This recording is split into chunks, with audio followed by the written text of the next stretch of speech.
Secours et Bezrat Hashem, Arifouach Shelema de Avi Mouri, Rabbi Avraham Moreno Albert Ben Rivka Bekarov Mamash, Amen. Chers amis, vous savez c'est quoi une Shabbos lampe? C'est les espèces de lampes dont se sert le Shabbat pour pouvoir avoir de la lumière et ne plus en avoir au moment où on veut. Il y a une ampoule à l'intérieur et il y a une espèce de petite boîte qu'on peut tourner.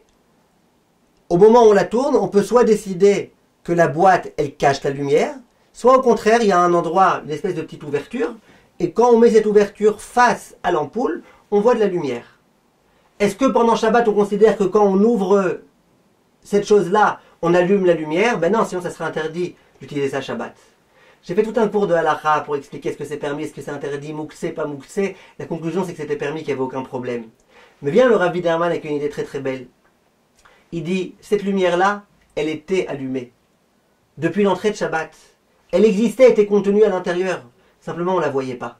Quand on a commencé à tourner, d'un coup, on a commencé à la voir. Cette même lumière qui était là depuis le début. Dit le Rav, bah ça, c'est exactement la neshama du juif.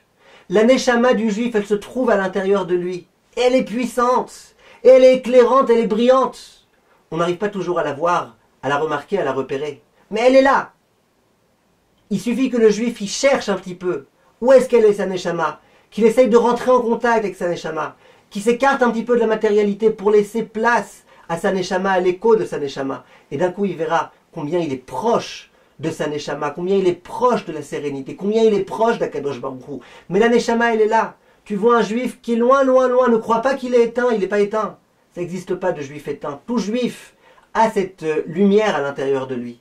Simplement, il faut être capable de la dévoiler. Et quelquefois, il faut l'aider à la dévoiler. Et quelquefois, en lui faisant des compliments sur les bonnes qualités qu'il a, tu peux l'aider à découvrir la force intérieure qu'il a et qui est tellement, tellement grande. Comme tout, mes chers amis.